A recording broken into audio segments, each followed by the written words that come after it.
Okay, this is 2.1, hypotheses and sources of data. Hugo? Some people think that drivers of red cars are most likely than other drivers to have an accident. How can you tell if this opinion is valid? First, write a hypothesis that clearly states what you want to prove or disprove. If you can use statistics to test whether the hypothesis is likely to be true. For example, you can start the hypothesis that the accident rate for red cars is higher than that for other cars. You can then use the data from the accident reports or insurance claims to see if your hypothesis is correct. Often, it is not practical to collect enough data to determine for certain whether a hypothesis is true. Okay, good. So we have two new definitions here. Hypothesis on the left, a theory or statement that is either true or false. Statistics, numerical data or the collection, organization, and analysis of numerical data.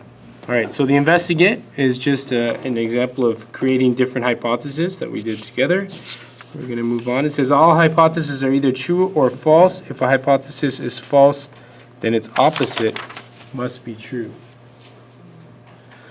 All right, so example 1. It says write a hypothesis about a relationship between the variables in each pair, then give the opposite hypothesis.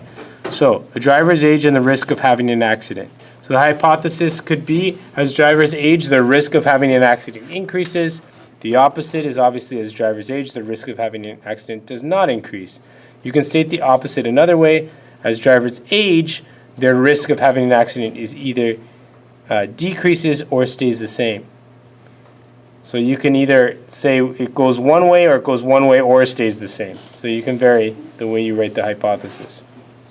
B, attendance at a school and marks. Students' marks decrease as they miss more classes. That would be a hypothesis.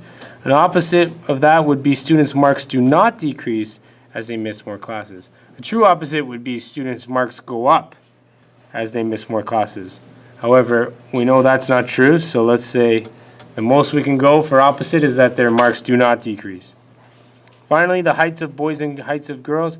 On average, boys and girls are the same age, are the same height. The opposite hypothesis says that on average, boys and girls of the same age are not the same height. All right, data sources. Tim?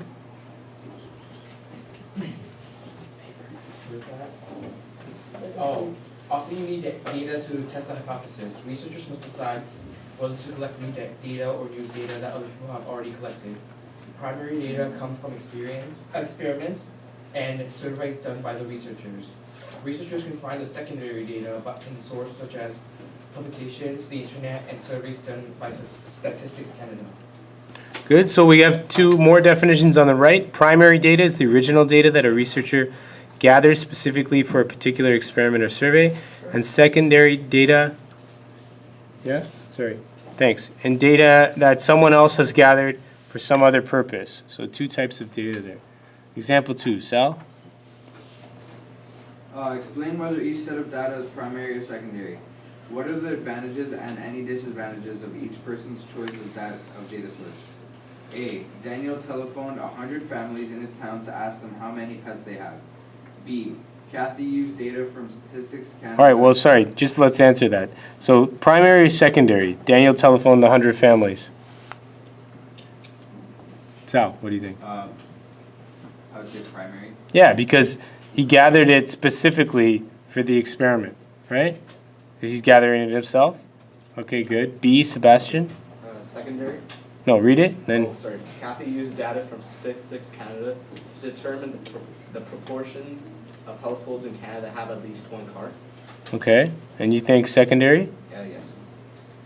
Good. So they probably gathered that data for some other purpose for sure, and it wasn't hers. So I would agree, secondary. Nicholas, Anya? Anya found a website with the results from a survey on the spending habits of teenagers across Canada. Secondary, because it's taken from a website. Okay. Yeah, it depends. It does depend on what hypothesis or what she's actually looking into, right? It's her website asking people. Maybe if it's a survey or something. Oh, yeah. Yeah, it depends. You can get primary data if it's specific to your cause. Yeah, Tyler? Well, she actually has to like give the survey out to people in order for it to be primary. If she's getting the results from someone else's data, then it's secondary. Yeah, that's true. Okay, I agree. Secondary. D. Yeah. Yeah, go ahead.